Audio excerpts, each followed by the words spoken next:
I'm born in Houston on the east side, about, oh, 300 or 400 yards from the Buffalo Bayou, 5 miles from downtown, in Houston, Texas.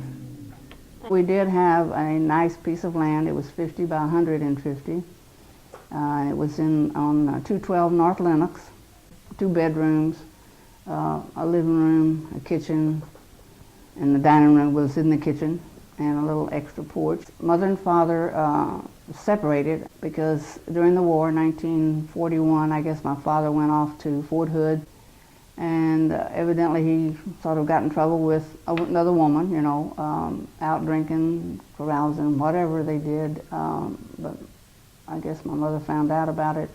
So they separated when I was 7.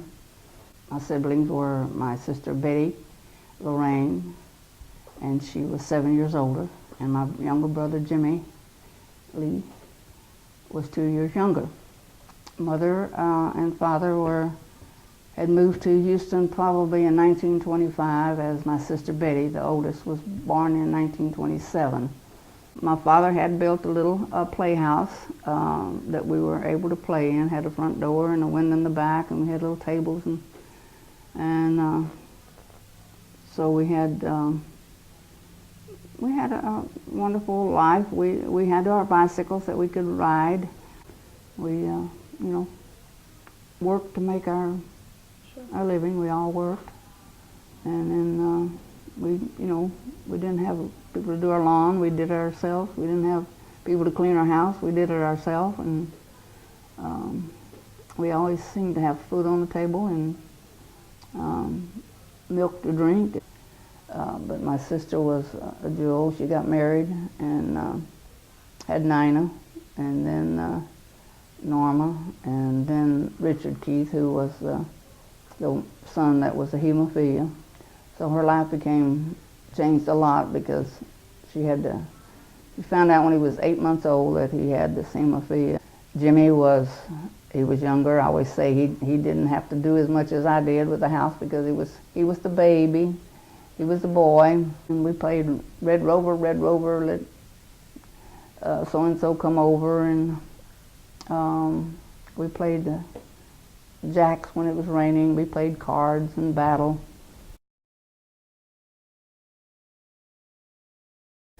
I taught school here on 33 years, 26 at one school and 7 at another school. Well, I liked it from probably when I was a kid, playing ball with the boys, and some of the girls, I guess, played, but mostly played with the guys in the streets, because we could play in the streets in those days. And then when I went to junior high school, started playing volleyball, and then on into high school. But I didn't get to play till my senior year because I had a setback with a illness between my junior and senior year, where it was nephritis. And then I was always real close with the physical education teacher, Miss Juanita Donovan, and she somehow got me a $100 scholarship to college. And so I went off to college, not knowing what college was about even in those days, in the early 50s. So that's sort of how I got interested in majored in physical education, and got a second degree in biology. So I could have taught both, but they needed physical education teachers in Houston, and I had the first blind girl that was at my school. She was the first blind girl to go to any of the HISD high schools. Wow. And she was in my class, and I put her on the line, and you had, 60 some odd students sitting here, and she got up, and she had pulled pretty good, and I went up behind her and I adjusted either this one or this one. She had done the good pull, but I adjusted just a little bitty bit, and I said, do not move anything, just let go of your fingers. And she did, and guess what? Bullseye. Her first arrow. Wow. The bullseye. And so you got all those students thinking, oh, she can do it. I guess I can do it. I don't know, but anyway, it was an exciting time. When you saw somebody improving, when some kid never knew how to hold a bat, or oh yeah, oh here's one. No, you got to put it back. You got to have some backswing, you know. So yeah, teaching was exciting. I enjoyed my years of teaching. I was living at the time out on the north side with a friend of mine named Patsy Roush. But then when Janice needed a place to live, we moved her out the north side with us. And that's when Janice decided she would kiss me on the forehead or on the mouth one morning, and that's how we got sort of started. And after that was 1965, October 1965 when we got together.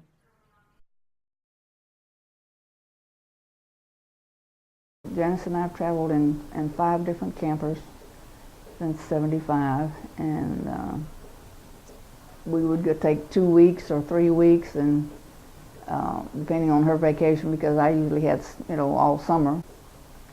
So we collect these little emblems that you nail on the stick, and then my aunt, when she would go different places like Austria and different places, she would bring me back some, but most of them I've obtained myself in Yosemite and Glacier National Park and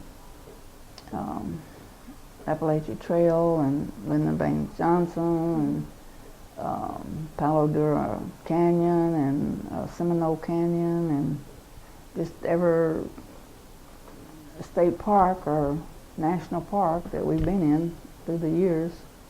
I've picked up one and put it on my different sticks. That's how I sort of got my name Snake Stick, which is my email, and I used to catch some snakes with it because it had a fork in it, and then I just carried it everywhere I've been walking all these years, all over the United States and all over RV women with me, and everybody always has to stop and ask me what it's about and look at all the things that are on it and where we've been. And yeah, life is, it's moved right along. It's business and working and keeping this house up. And the windows Janice made, the wood, and she cut out every one of those pieces and put them together and soldered them, and it's real glass. It's not, you've seen people paint glass, but that's, each one of those pieces are cut out and soldered together. I said I wanted to do it, make it like yesterday, today, and tomorrow, because there are some plants where at one part of their life they're one color, and then the next day they're another color, and the next day they're another color. So that's why we have the different purple and pink and pink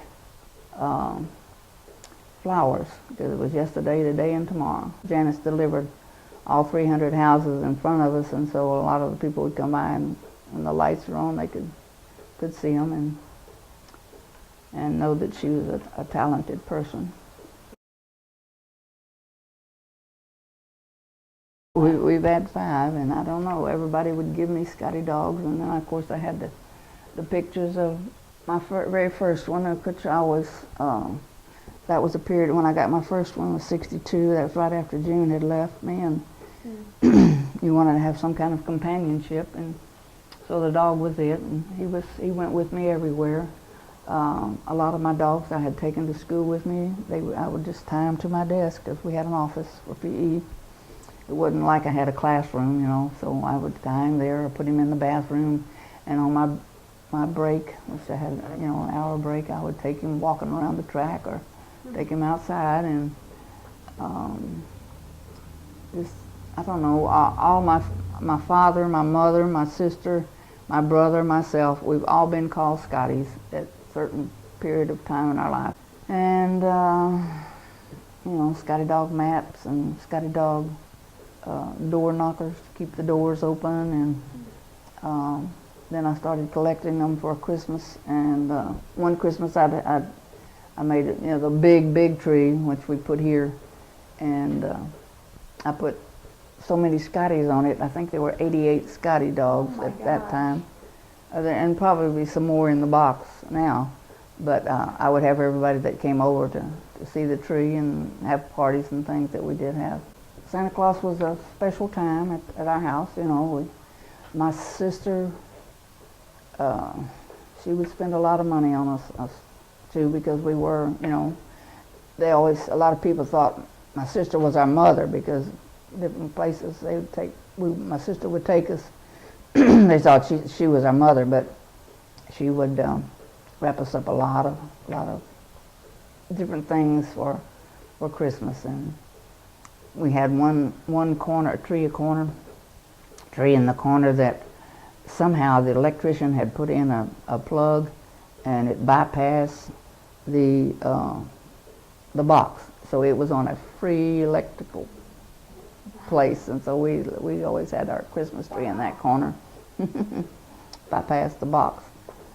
And so we had good times at Christmas, being as my grandmother and them always came. Christmas Eve was my mother's with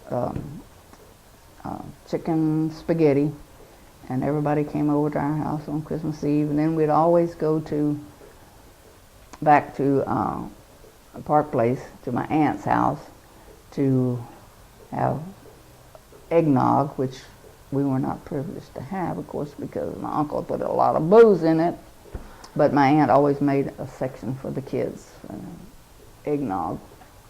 And my aunts and uncles all lived real close together. One lived on facing this street, Glover, and then behind that was my grandmother's little house after we moved her back to Houston. And then my Aunt Flora built a house facing the other street, the one that taught school. She finally did her house. But I don't know, we just pot plants, pot holders for Scottie dog. But the Scottie Christmases, I just love Christmas.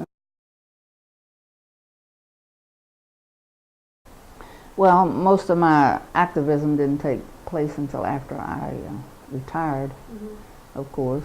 And because I had 10 breast operations through the years, starting in 1966, they were all benign. And somebody said, let's start giving lesbians mammograms.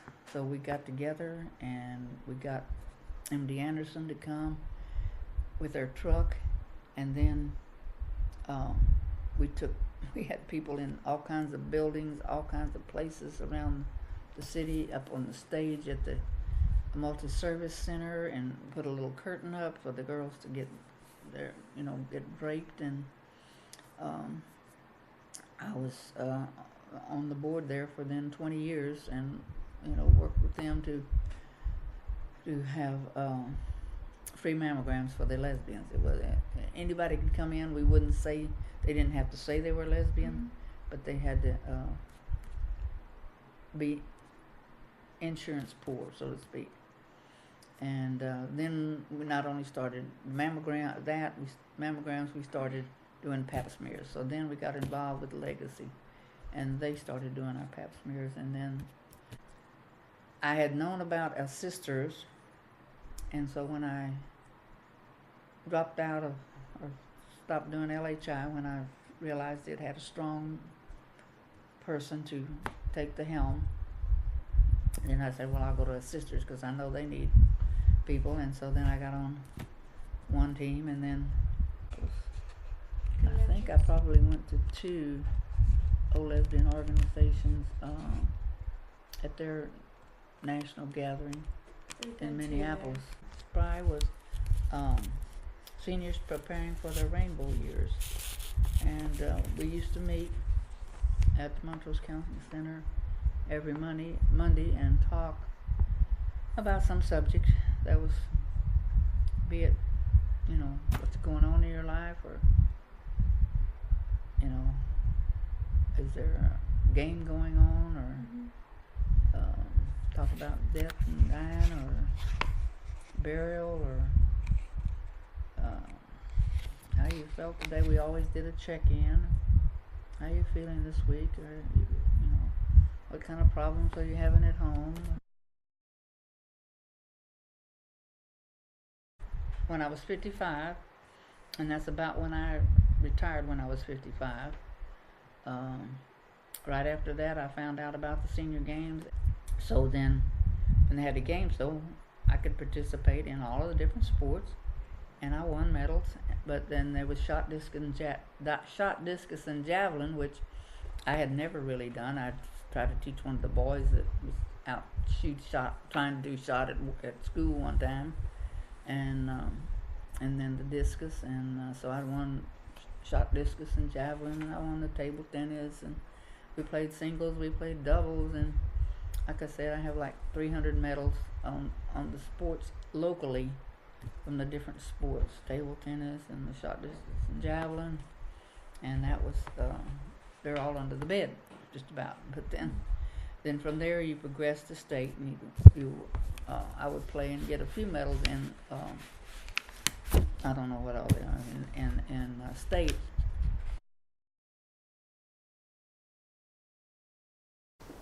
Oh, it's just been fun. I do love to win.